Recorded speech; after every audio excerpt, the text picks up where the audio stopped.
Start में हम एक मॉन्स्टर को देखते हैं जो कि ह्यूमन बॉडी से फैट को सक कर रहा होता है और ये वजन कम करने का एक बहुत ही डरावना तरीका होता है और ये एक चाइनीज तरीका होता है जो कि बहुत ही मशहूर होता है और ये मॉन्स्टर कुछ ही मिनटों में आपके बॉडी का फैट चूस कर 10 पाउंड तक वजन कम कर सकता है। औरत को देखते हैं जो अपना वजन कम करना चाहती है तो फिर नर्स उसे कहती है कि इस कपिंग टेक्निक से 10 पाउंड तक वजन कम किया जा सकता है, लेकिन उस औरत को इस नर्स की बात पर यकीन नहीं आता और उसके बाद वो नर्स एक एक जार को गर्म करके उस औरत के बॉडी पर लगाती है और अचानक अपना मुंह खोलकर उस औरत की चर्बी को चूसने लग जाती है। और फिर सीन शिफ्ट होता है तो हम सैम और डीन को देखते हैं जो दोनों भाई होते हैं और वो पूरे यूएसए में सुपर नेचुरल इवल के खिलाफ लड़ते हैं और इन्हें मारकर इनका शिकार करते हैं। और फिर वो दोनों मिनेसोटा में जाते हैं जहाँ पर कोई अजीब चीज मोटे लोगों को मार रही होती है और वो चीज मोटे लोगों के शरीर की सारी चर्बी चूस लेती है। और फिर अगले सीन में हम हॉट डॉग का कंपटीशन देखते हैं और एक मोटा आदमी उस हॉट डॉग के कंपटीशन को जीत जाता है और उस मोटे आदमी ने कंपटीटर से एक हॉट डॉग ज्यादा खाकर मुकाबला जीता था और जो आदमी दूसरे नंबर पर आया था वो इस रिजल्ट से नाखुश था और कहता है कि उसने चीटिंग करके ये मुकाबला जीता है, लेकिन फिर भी उस मोटे आदमी को नाम दे दिया जाता है। फिर वो अपनी कार में जाकर बैठ जाता है और फिर उसकी कार में बैक सीट पर एक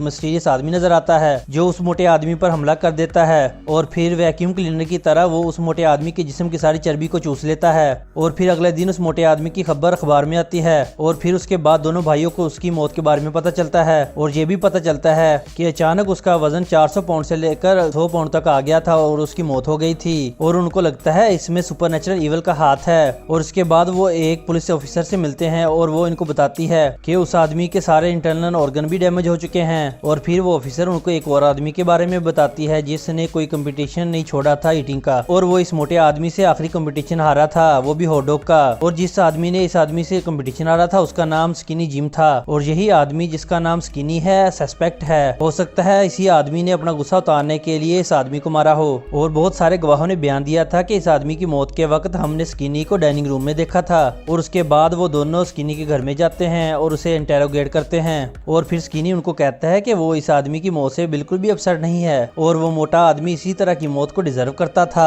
क्योंकि वो मोटा आदमी एक चीटर था और उसने चीटिंग से एक कंपटीशन जीता था। तो उसके बाद उन दोनों को वहां पर कुछ मैजिकल आइटम्स नजर आती हैं शोकेस पर पड़ी हुई। तो उससे पूछने पर वो बताता है कि ये मेरी बीवी की है जिसका नाम माला है और मेरी बीवी को इस तरह की जादू की चीजें इकट्ठी करने का शौक है तो उसने यहाँ पर इकट्ठी करके रखी हुई हैं। तो फिर वो दोनों भाई सोचते हैं कि माला का इवल्स के साथ कोई कनेक्शन है जिसने इन्हें मारा है। तो फिर चुपचाप सैम उसके बेडरूम में जाता है जहाँ पर सैम को एक थैली मिलती है जो कि अजीब सी थैली थी। तो फिर सैम उसे चेक करने के लिए अपने पास रख लेता है। तो फिर अगले सीन में डैन वहाँ पर अपना कार्ड रखता है और कहता है अगर तुम्हें कुछ याद आए तो हमें कॉल करके बता देना।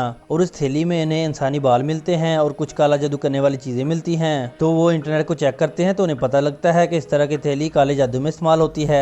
तो फिर वो सोचते हैं कि माला ने अपने हस्बैंड के कंपटीटर को मारने के लिए काला जादू किया होगा। तो फिर वो माला से कांटेक्ट करके उसे अपने पास बुलाते हैं और वो पूछने पर बिल्कुल डिफरेंट स्टोरी बताती है कि वो उस आदमी से प्यार करती थी और कई सालों से अपने हस्बैंड से चीट कर रही थी। हालांकि वो ओवरवेट भी था लेकिन वो उसे प्यार करती थी और उसने मोटे आदमी की जीतने में मदद की थी। और माला चाहती थी कि उसका लवर कंपटीशन जीते और वो अपने हस्बैंड को डिवोर्स दे दे और इसलिए इसने जादू किया था ताकि वो अपने लवर के साथ दूसरी स्टेट में जाकर सेटल हो जाए। तो फिर इन्हें एहसास होता है कि इन्होंने गलत सस्पेक्ट को पकड़ लिया है कि एक औरत लोकल जिम में एक्सरसाइज कर रही है और जब वो साइकिलिंग करने के बाद अपना वजन करने के लिए मशीन पर चढ़ती है तो पीछे से एक अजीब आदमी आता है हुडी पहने हुए और वो उस औरत पर हमला कर देता है और कोई चीज उस औरत के सर पर मारता है और उसे बेहोश कर देता है। तो फिर उस औरत की चर्बी सक करने लग जाता है और फिर वो क्रिएचर उसकी सारी चर्बी सक कर लेता है और उसे मार देता है क्योंकि उसका वजन बहुत ज्यादा कम हो चुका था। अगले दिन दोनों भाई वहां पर आकर इन्वेस्टिगेशन करते हैं तो फिर वो लोग उस औरत के शरीर पर एक अजीब सा चूसन का निशान देखते हैं और उसके बाद वो उस औरत की जिम ट्रेनर से मिलने के लिए जाते हैं और वो उस जिम ट्रेनर को कहते हैं कि आखिरी रात तुम्हें उस औरत के पास होना चाहिए था क्योंकि तुम उसकी ट्रेनर हो। और वो खुद को ब्लेम करती है और रोने लग जाती है और कहती है कि उसे जल्दी काम छोड़कर नहीं जाना चाहिए था ताकि वो उस औरत को बचा सकती। तो फिर अचानक उन्हें उस ट्रेनर के जिस्म पर भी वो चूसन का निशान नजर आता है और फिर सैम कहता है कि उस मोटे आदमी के जिस्म पर भी वही निशान था। तो फिर डीन कहता है कि ये जिम ट्रेनर भी ओवरवेट थी और इसने कुछ दिन पहले कैनियन वैली को विजिट किया और अपना वजन वहां से कम करवाया।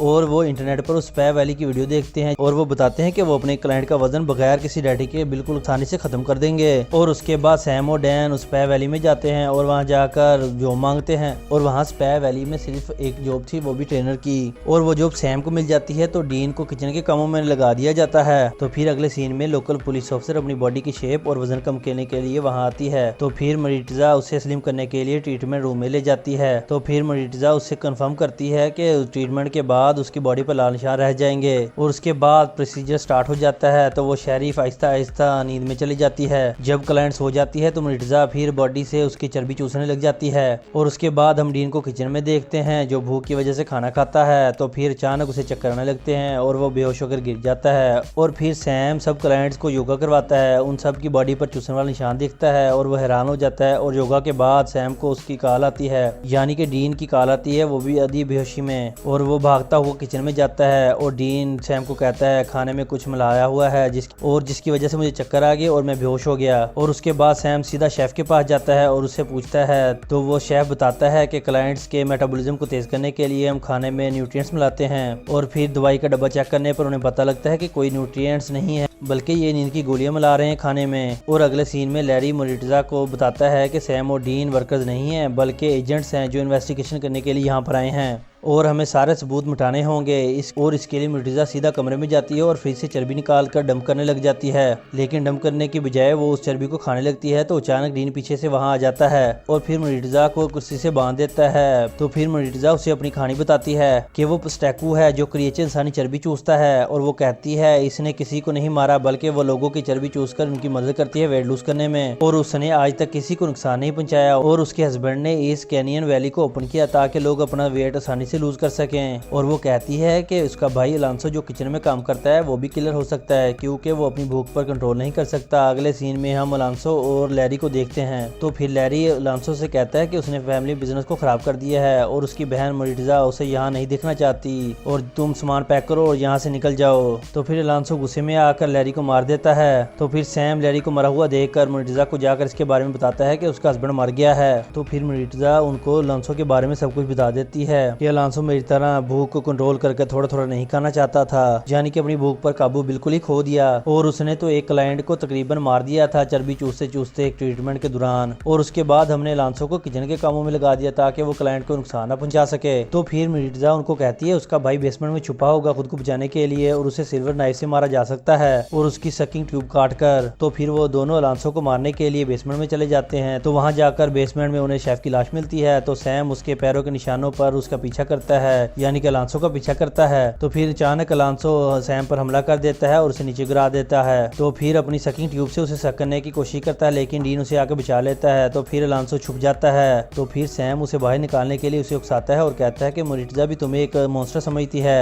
और तुम अब उनमें से नहीं हो क्योंकि तुमने मासूम लोगों को मारना शुरू कर दिया है। तो फिर ये सुनकर अलांसो सैम पर हमला कर देता है और उन दोनों के दरमियान घमासान लड़ाई हो जाती है। तो अलांसो फिर सैम को नीचे गिरा देता है और उसे सकाने लग जाता है। तो फिर डीन वहां आकर अलांसो की सकिंग ट्यूब को काट देता है सिल्वर नाइफ से और जिसके बाद अलांसो की मौत हो जाती है और उसने अलांसो से अपने भाई को बचा लिया था। और फिर वो पुलिस को वहां पर बुला लेते हैं और पुलिस छानबीन करती है बाकी। तो फिर सैम जाकर मिर्जा को कहता है तुम सुकून से बैठो, टेंशन न लो। और उसके बाद सैम डीन के पास आ जाता है और फिर डीन उसे कहता है कि हमें मिर्जा को भी मार देना चाहिए जब पुलिस यहाँ से चली जाएगी। लेकिन सैम मिर्जा को मारने के हक में नहीं था और वो कहता है कि उसे नहीं मारना चाहिए। और डीन एक शर्त पर मानता है कि मिर्जा को यहाँ से अपने घर में चले जाना होगा और मिर्जा वहाँ से कभी वापस नहीं आएगी। तो फिर सैम उसकी बात मान लेता है तो वो मिर्जा को वहाँ से भेज देते हैं। तो स्टोरी यहाँ पर एंड हो जाती है। तो गाइस आज की स्टोरी की एक्सप्लेनेशन आपको कैसी लगी? अगर अच्छी लगी है तो मेरे चैनल को सब्सक्राइब करें और मेरी इस वीडियो को लाइक करें और वीडियो के नीचे कमेंट करके बताएं आपको एक्सप्लेनेशन कैसी लगी। तो आपका बहुत बहुत शुक्रिया। Ta-ta bye bye.